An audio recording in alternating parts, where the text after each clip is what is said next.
नमस्कार मित्रांनो, मी विनोद बांधरकर. मित्रांनो, बांधकाम कामगार योजना यामधील कामगाराच्या पाल्यांना जी स्कॉलरशिप मिळते, त्या स्कॉलरशिप योजनेमध्ये महाराष्ट्र शासनाने या ठिकाणी बदल केलेला आहे आणि यामध्ये जो बदल करण्यात आलेला आहे, या संदर्भातला जी.आर. 13 जुलै 2026 रोजी महाराष्ट्र शासनाने या ठिकाणी प्रकाशित केलेला आहे. यापूर्वीची जी स्कॉलरशिप योजना होती, ती या ठिकाणी बंद करण्यात आलेली आहे आणि आता नवीन स्कॉलरशिप योजना महाराष्ट्र शासनाने या ठिकाणी सुरू केलेली आहे आणि या संदर्भातच हा जी.आर. या ठिकाणी प्रकाशित केलेला आहे. इयत्ता पहिलीपासून पदवीपर्यंत जे शिक्षण या ठिकाणी बांधकाम कामगाराचे पाल्य या ठिकाणी घेतात, त्यांच्याकरता आता नवीन स्कॉलरशिप योजना काय सुरू करण्यात आलेली आहे, याची संपूर्ण माहिती या व्हिडिओमध्ये आपण घेणार आहोत. त्या अगोदर या चॅनलवर नवीन असेल तर या व्हिडिओला लाईक आणि चॅनलला सबस्क्राईब करायला विसरू नका आणि व्हिडिओ नक्की शेवटपर्यंत बघा. चला तर या ठिकाणी व्हिडिओ सुरू करूया. सामाजिक सुरक्षा संहिता 2020च्या अनुषंगाने महाराष्ट्र इमारत व इतर बांधकाम कामगार कल्याणकारी मंडळ मुंबई अंतर्गत नोंदीत जीवित बांधकाम कामगारांच्या पाल्यांना शैक्षणिक सहाय्य योजना लागू करण्याबाबत महाराष्ट्र शासनाने दिनांक 13 जुलै 2026 रोजी हा जी.आर. या ठिकाणी प्रकाशित केलेला आहे आणि या नवीन स्कॉलरशिप योजनेला शैक्षणिक सहाय्य योजना हे नाव या ठिकाणी देण्यात आलेले आहे. जी.आर. मधील महत्वाचे मुद्दे आपण या ठिकाणी बघणार आहोत. यामध्ये शिक्षण हक्क कायदा 2009 अंतर्गत वय वर्ष 6 ते 14 वयोगटातील म्हणजेच इयत्ता पहिली ते इयत्ता 8वी सर्व मुलांना मोफत शिक्षण देण्यात येते. त्यामुळे थेट अनुदान स्वरूपात सहाय्याची आवश्यकता नसली तरी अन्य मूलभूत वस्तूची त्यांना गरज पडत असते. इयत्ता 8वी नंतरच्या पाल्यांच्या शिक्षणाचा आर्थिक भार बांधकाम कामगारावर पडतो. पाल्याच्या शिक्षणामध्ये इयत्ता 10वी व इयत्ता 12वी हे दोन महत्वाचे वर्ष असतात. अशा वेळी त्यांचे शिक्षण खंडित होऊ नये याची विशेष काळजी घेणे आवश्यक ठरते. या सर्व बाबीचा विचार करून विविध वयोगटानिहाय व पाल्यांच्या भविष्याचा विचार करून यापूर्वी मंडळामार्फत नोंदीत बांधकाम कामगाराच्या पहिल्या 2 पाल्याकरता सुरू असलेल्या योजना रद्द करून सामाजिक सुरक्षा संहिता 2020 मधील उक्त तरतुदीच्या अनुषंगाने महाराष्ट्र इमारत व इतर बांधकाम कामगार कल्याणकारी मंडळ मुंबई अंतर्गत नोंदीत जीवित बांधकाम कामगाराच्या पहिल्या 2 पाल्याकरता सुधारित शैक्षणिक सहाय्य योजना लागू करण्याची बाब शासनाच्या विचाराधीन होती. मित्रांनो, या अगोदर पहिली ते 8वी या विद्यार्थ्यांना या ठिकाणी स्कॉलरशिप या ठिकाणी मिळत होती. परंतु आता महाराष्ट्र शासनाने या ठिकाणी शिक्षण हक्क कायदा 2009 नुसार या ठिकाणी पहिली ते 8वी पर्यंतच्या विद्यार्थ्यांना मोफत शिक्षण या ठिकाणी देण्यात येते. त्यामुळे आता या ठिकाणी स्कॉलरशिप या ठिकाणी बंद करण्यात आलेली आहे. पहिली ते 8वी पर्यंतच्या विद्यार्थ्यांकरता स्कॉलरशिप या ठिकाणी बंद करून त्यांना ज्या मूलभूत वस्तूची आवश्यकता आहे त्या वस्तू या ठिकाणी आता पुरवण्यात येणार आहे. आणि 9वी पासून ते पदवीपर्यंत जे शिक्षण या ठिकाणी कामगाराचे पाल्य या ठिकाणी घेतात, त्यांना या ठिकाणी कोणतंही सहाय्य या ठिकाणी मिळत नाही. त्यामुळे या पाल्यांना या ठिकाणी स्कॉलरशिप या ठिकाणी मिळणार आहे. ती स्कॉलरशिप कशी मिळणार आहे याची सुद्धा माहिती या जी.आर. मध्येच या ठिकाणी देण्यात आलेली, ती सुद्धा आपण पुढे या ठिकाणी बघणार आहोत. या ठिकाणी शासन निर्णयामध्ये या ठिकाणी सांगण्यात आलेलं की ही जी योजना या ठिकाणी सुरू करण्यात आलेली आहे, पूर्वीच्या सर्व योजना या ठिकाणी बंद करण्यात आलेल्या आहे. स्कॉलरशिपच्या पूर्वीच्या योजना या ठिकाणी बंद करण्यात आलेल्या आहे. नवीन शैक्षणिक सहाय्य योजना या ठिकाणी लागू करण्यात आलेली आहे आणि यामध्ये त्यानुसार सदर योजनेअंतर्गत सदर शैक्षणिक बाबीचा समावेश असून त्याकरता योजनेचे नाव, पात्रता, निकष, वित्तीय सहायता आणि आवश्यक कागदपत्रे याबाबतचा गोषवारा योजनेच्या प्रपत्र अ मध्ये नमूद केलेला आहे. हे योजनेचं प्रपत्र अ आपण या ठिकाणी सविस्तर या ठिकाणी बघणार आहोत. प्रपत्र या ठिकाणी बघण्या अगोदर या ठिकाणी मुद्दा नंबर 5 या ठिकाणी बघा. अर्जदारांनी खोटी माहिती दिल्यास त्यांना देय होणाऱ्या लाभाची वसुली करून सदरहू कामगार फौजदारी कार्यवाहीस पात्र ठरेल. म्हणजे जर त्याने खोटी माहिती देऊन या ठिकाणी स्कॉलरशिप घेण्याचा प्रयत्न जर या ठिकाणी केला तर त्याच्यावर फौजदारी कार्यवाही या ठिकाणी करण्यात येईल. प्रपत्र अ मध्ये या ठिकाणी इयत्ता 9वीच्या शिक्षणाकरता या ठिकाणी दाखवण्यात आलेलं आहे. पात्रता निकष या ठिकाणी दाखवण्यात आलेले आहे. नोंदीत कामगार जे आहे त्यांचे 2 पाल्यांनाच या ठिकाणी ही स्कॉलरशिप या ठिकाणी मिळणार आहे. तसेच या ठिकाणी बांधकाम कामगारांमध्ये पती आणि पत्नी दोघांची जर कामगार म्हणून नोंदणी असेल तर लाभ हा एकालाच या ठिकाणी मिळणार आहे. या अगोदर पूर्वीची जी स्कॉलरशिप होती त्याचा लाभ जर या ठिकाणी घेण्यासाठी अर्ज जर या ठिकाणी केलेला असेल तर आता या नवीन निकषानुसार त्यांना या ठिकाणी स्कॉलरशिप या ठिकाणी मिळणार नाही. आता वित्तीय सहाय्यामध्ये यामध्ये सदर योजनेअंतर्गत रक्कम रुपये 20,000 प्रति पाल्य इतक्या लाभाची रक्कम बांधकाम कामगाराच्या बँक खात्यामध्ये वर्ग करण्यात येईल. म्हणजे या ठिकाणी 20,000 रुपये इयत्ता 9वीच्या विद्यार्थ्यांना या ठिकाणी स्कॉलरशिप मिळणार आहे. आवश्यक कागदपत्रे यामध्ये पाल्याचे आधार ओळखपत्र, पाल्याचे इयत्ता 9वी मधील शाळेचे ओळखपत्र, पाल्याचे इयत्ता 9वी मधील उत्तीर्ण झाल्याची गुणपत्रिका. त्यानंतर या ठिकाणी इयत्ता 11वी उत्तीर्ण झाल्यास पुढील शिक्षणाकरता सहाय्य योजना यामध्ये पहिले दोन पाल्यास या ठिकाणी योजनेचा लाभ या ठिकाणी मिळणार आहे. पती आणि पत्नी या ठिकाणी दोघंही जर बांधकाम कामगार असतील तर एकालाच या ठिकाणी याचा लाभ मिळणार आहे. आणि यापूर्वी मंडळाच्या ज्या स्कॉलरशिप योजना होत्या त्याचा लाभ जर घेण्यासाठी अर्ज या ठिकाणी जर केला असेल तर तोच लाभ या ठिकाणी मिळेल. हा चालू लाभ या ठिकाणी त्यांना मिळणार नाही. त्यानंतर ज्या दिनांक पासून पाल्यास इयत्ता 11वी उत्तीर्ण झाला असेल त्यापासून 1 वर्षाच्या आतमध्ये या योजनेच्या लाभाकरता अर्ज करण्यास पात्र राहील. त्यानंतर या ठिकाणी अर्ज करता येणार नाही. त्यानंतर वित्तीय सहाय्यामध्ये सदर योजनेअंतर्गत रक्कम 25,000 प्रति पाल्य इतका लाभाची रक्कम बांधकाम कामगाराच्या बँक खात्यामध्ये वर्ग करण्यात येईल. म्हणजे 11वी मध्ये शिकत असणाऱ्या विद्यार्थ्यांना या ठिकाणी 25,000 रुपये स्कॉलरशिप या ठिकाणी मिळणार आहे. त्यासाठी आवश्यक कागदपत्र पाल्याचे आधार ओळखपत्र, पाल्याचे इयत्ता 11वी मधील शाळेचे ओळखपत्र, पाल्याचे इयत्ता 11वी मध्ये उत्तीर्ण झाल्याची गुणपत्रिका इत्यादी कागदपत्र या ठिकाणी लागणार आहेत. त्यानंतर मित्रांनो 3 नंबरला या ठिकाणी वैद्यकीय पदवी सहाय्य योजना म्हणजे जे मुलं वैद्यकीय शिक्षण या ठिकाणी घेत आहे त्यांच्याकरता या ठिकाणी पात्रता निकष जे पूर्वी आपण या ठिकाणी बघितले. कामगाराच्या 2 पहिल्या अपत्यांनाच या ठिकाणी या स्कॉलरशिपचा लाभ या ठिकाणी मिळेल.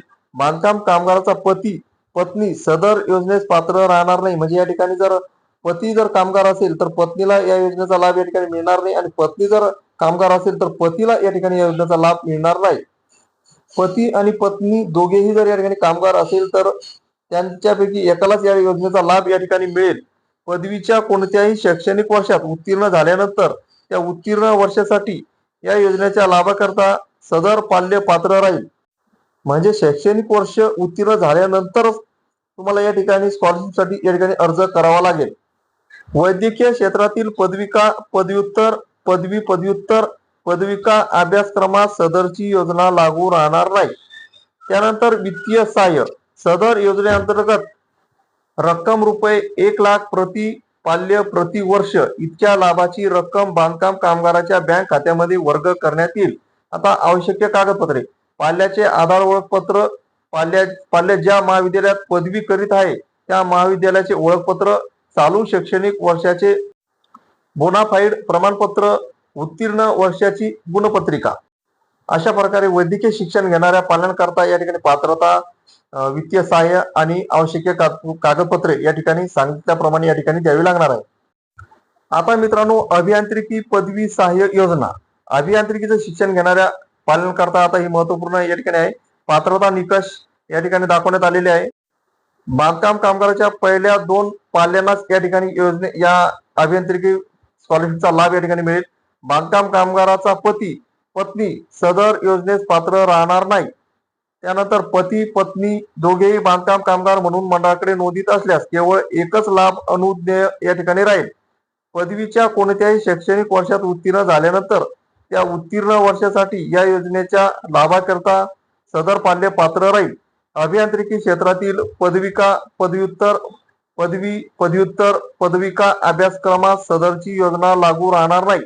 आता वित्तीय सहाय्य सदर योजनेअंतर्गत रक्कम रुपये 60,000 प्रति पाल्य प्रति वर्ष इतक्या लाभाची रक्कम बांधकाम कामगाराच्या बँक खात्यामध्ये वर्ग करण्यात येईल. आवश्यक कागदपत्रे पाल्याचे आधार ओळखपत्र, पाल्य ज्या महाविद्यालयात पदवी करता आहे त्या महाविद्यालयाचे ओळखपत्र, चालू शैक्षणिक वर्षाचे बोनाफाईड प्रमाणपत्र, त्यानंतर उत्तीर्ण वर्षाची गुणपत्रिका इत्यादी पात्रता निकष, वित्तीय सहाय्य आणि आवश्यक कागदपत्रे अभियांत्रिकीचं शिक्षण घेणाऱ्या पाल्यांना या ठिकाणी लागणार आहे.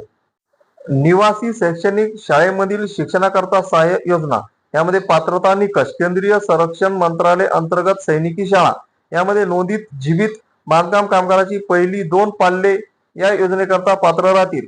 त्यानंतर पती व पत्नी दोघे बांधकाम कामगार म्हणून मंडळाकडे नोंदीत असल्यास केवळ एकच लाभ अनुज्ञेय या ठिकाणी राहील. त्यानंतर कोणत्याही शैक्षणिक वर्षात असताना या योजनेच्या लाभाकरता अर्ज करण्यास पात्र राहील. शैक्षणिक अभ्यासक्रम पूर्ण करून अथवा कोणत्याही कारणास्तव निवासी शैक्षणिक शाळा सोडल्यानंतर पाल्य या योजनेच्या लाभाकरता पात्र राहणार नाही. त्यानंतर शासन मान्य प्राप्त अनुदानित व विना अनुदानित सैनिकी शाळा यामध्ये नोंदित जीवित बांधकाम कामगाराची पहिली 2 पाल्ये या ठिकाणी पात्र राहतील. पती व पत्नी दोघे बांधकाम कामगार म्हणून मंडळाकडे नोंदीत असल्यास केवळ एकच लाभ अनुज्ञेय या ठिकाणी राहील. कोणत्याही शैक्षणिक वर्षात असताना या योजनेच्या लाभाकरता अर्ज करण्यात पात्र राहील. शैक्षणिक अभ्यासक्रम पूर्ण करून अथवा कोणत्याही कारणास्तव निवासी सैनिक शाळा सोडल्यानंतर पाल्य लाभास पात्र राहणार नाही. आता या ठिकाणी वित्तीय सहाय्य सदर योजनेअंतर्गत पाल्य ज्या शैक्षणिक वर्षात असेल त्या शैक्षणिक वर्षापासून पाल्याच्या दर वर्षाच्या अभ्यासक्रम शुल्काची ट्युशन फी पूर्ण प्रतिपूर्ती करण्यात येईल. तथापि याकरता दरवर्षी अर्ज करणे आवश्यक राहील.